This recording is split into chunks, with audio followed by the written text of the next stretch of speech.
Jangan menyerahkan cinta kepada takdir.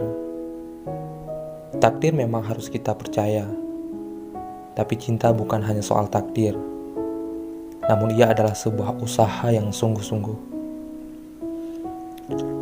Mereka yang memiliki cinta yang luar biasa bukan mendapatkannya dengan mudah, melainkan butuh semangat dan perjuangan.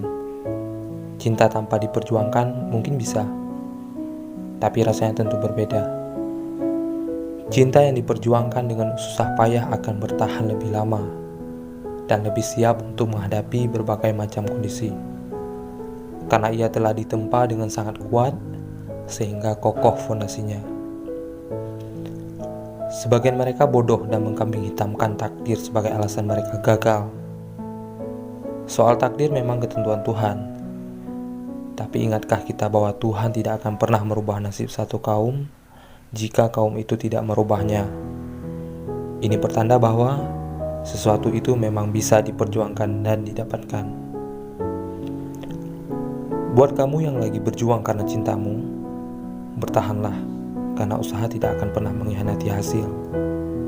Rencanakan dengan matang dan tepat apa yang akan kamu lakukan, karena gagal merencanakan itu artinya kamu merencanakan kegagalan.